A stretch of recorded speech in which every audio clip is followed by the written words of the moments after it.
In this video, I'm going to show you a step-by-step instruction on how I record drums at home. I would start with creating my own 2-box drum samples using Reaper and Addictive drums too. As I couldn't find any video tutorial about this, I decided to create one myself and share it with you. I will then show you both MIDI and audio recording process. We'll have a chance to compare the two and see what will be easier to use and what sounds better. In this tutorial, I'm using Reaper, Addictive drums too, and 2-box hybrid electronic drum set that I showed you in one of my first videos. To learn how to connect it to your computer, please click that link here. My name is Tomasz Frankiewicz. My solo music project is called Sinneth. So let's start with using Reaper to create your own drum samples with Addictive drums too. Open New Project in Reaper. Then right-click here, choose Insert Virtual Instrument on New Track, and arm it for recording. Find Addictive drums in a menu. In the next window, I will go for No. We can close the VST for now too. Hit the red dot to start recording empty MIDI track. Now hit it again to stop and right-click on it. In Item Properties, deactivate Loop Source. Apply the changes and click OK. Now we can grab and extend the track. Double-click on it to open MIDI Editor. Now I'm going to show you how to record snare samples, but if you save it, it can be used as a universal sampler for all drums and cymbals. The snare head hit sample is key number 40. We go to bar 1 and start drawing quarter notes. Now, when your pointer is at the top of the note, it will change to a 2 opposite direction arrow symbol. Left-click and drag the velocity to 10. Now let's have a 3-bar space and draw another one. This time the velocity is 15.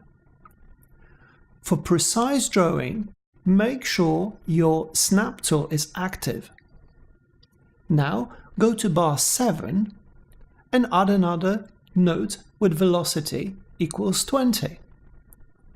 And again 3-bar space, and in bar 10 draw another note, adding another 5 to velocity. Keep doing this until you get the maximum value. I'm going to speed the video up to save our time.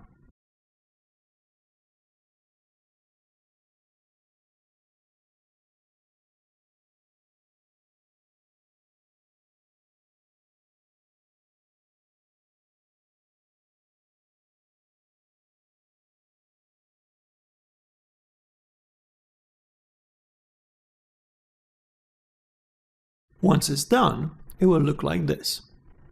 Now we can close the window and go back to the project view. What we are going to do now is to create a region for every note. Put your mouse pointer in the black area of the timeline, just above the bar 1. Left-click, hold and drag 2 quarter notes. Now, still in a black timeline area, right-click and go to Create Region from Selection, or press Shift-R. It is important to allow enough region area for the whole sample sound time. If the area is too short, it will cut the sound, causing machine gun effect. It is a bit time-consuming, so I'm going to speed up the video now.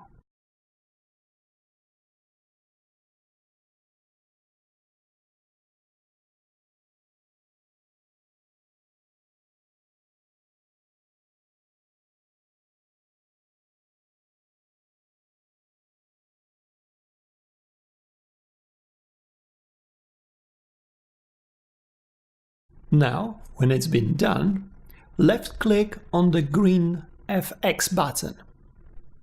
I'm going to choose Tomasz Star Classic snare for this example.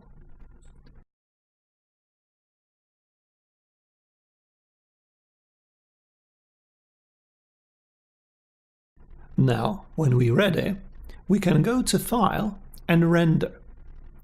In the next window, I choose Project Regions.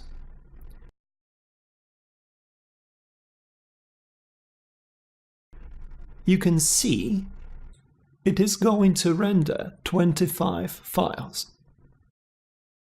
I have already created a new empty folder called Tomasz Star Classic on my desktop, as well as a rim folder for my rimshot samples. Now I'm going to navigate to this directory.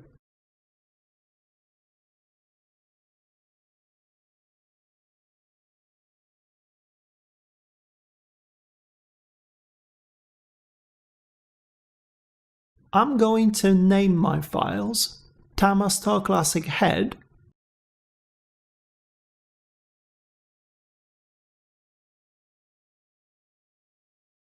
and hit Render button.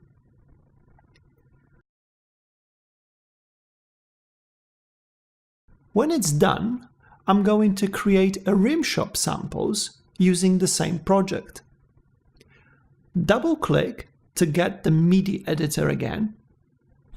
Now I can highlight my notes and move them wherever I want. The rimshot here is key number 42. Left-click on the note, hold, and drag and drop to number 42. Now we can render our rimshot samples. I am going to call it Tomasz Star Classic Rim and navigate to the directory I created earlier.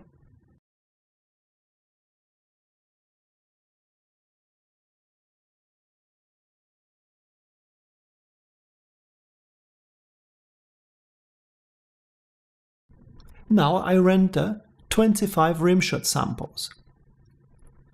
Let's check if we have them saved in the file on the desktop.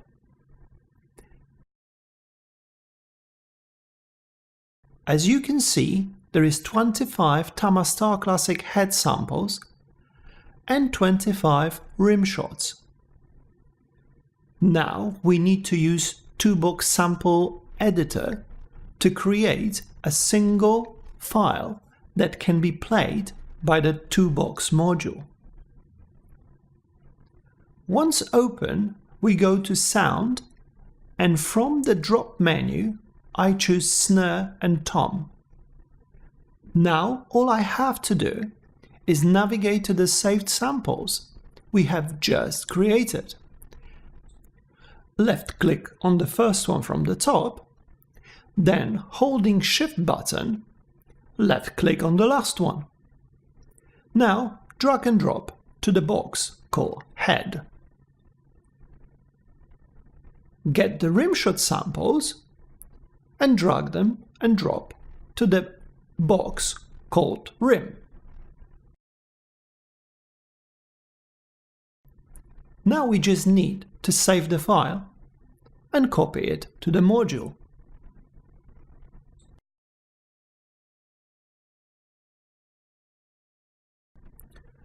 Let's check if we got the DSND file saved.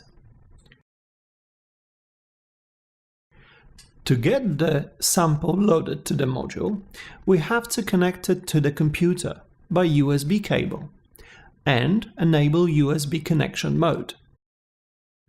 To do that, switch the module on while holding this button. On the screen, you will see notification that USB connection mode is active and your computer should soon detect an external memory card. Now I can open the module memory card and copy the file to appropriate folder. This is all. Now, if you wish to add more samples, snare, toms and cymbals, just save the project and it will be ready to use again. Don't forget to adjust the region's length, especially for cymbals. That is the reason why I allow 3-bar space between the notes in the MIDI editor at the beginning. The longer the region, the larger the sample file. Now we can finally get to the main point of this tutorial video and record the drums. I'm going to record both MIDI and audio track simultaneously. And then we can compare the quality of the sound. Let's get a new project with Addictive drums too. Right-click and choose Audio Input. In my case, I have drums connected to input number 2. I will call it Tomasz. I got the same samples for MIDI and audio recording. Now you can activate metronome and hit the record button. Let's play.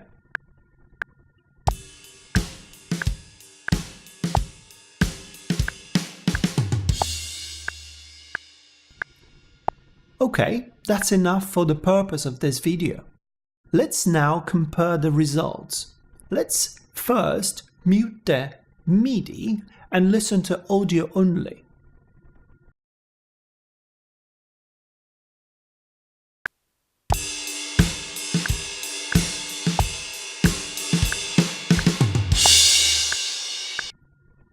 Now, mute the audio and listen to the MIDI.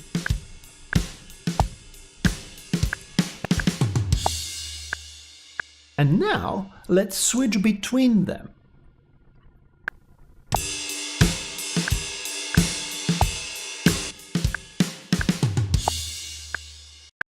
As you can hear, they don't sound the same.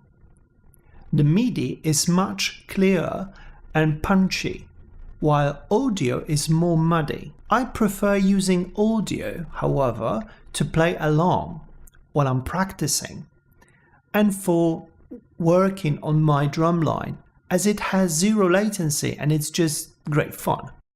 But the final record I would normally do in MIDI. I'll do it for a few reasons.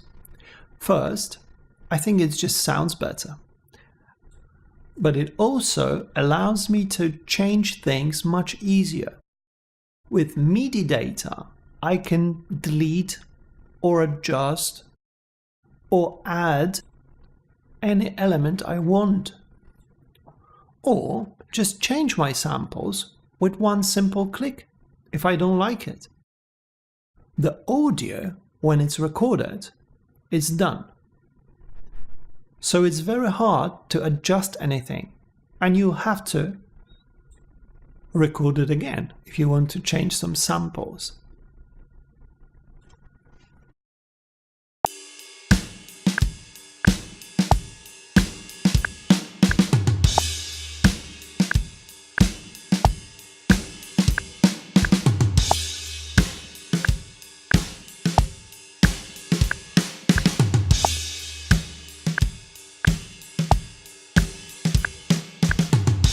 Also, many people would like to record kick, snare, toms and cymbals on separate tracks to be able to add some equalizer or compressor to it later and treat them separately. If I want to record every drum in my home studio separately, I will need an interface with at least 16 outputs. In MIDI option, we can create separate tracks easily, although I prefer to work on one track, as I can see all the notes at the same time, and all adjustments, panning or adding effects can be done inside a VST, so there is no need of making any separate tracks for every single drum. Addictive Drums 2 is a powerful plugin with hundreds of options, recorded and mastered already in the world's best studios by the greatest audio engineers, and it's just simply ready to use. Don't get me wrong, it is a very good idea to learn more about compressing and EQing drums, but with a good VST, all this is done. So all you have to do is pick the drum set you like, play and record as you like. It is a really convenient way to record drums at home. Anyway, it is my way of doing it. So this is it for now. Thank you for watching. I hope it's helpful. In the next videos, I will tell you more about hardware and software I use for my productions. So if you like it, subscribe now. I'm waiting for your questions, opinions and comments. Have a lovely day. See you next time.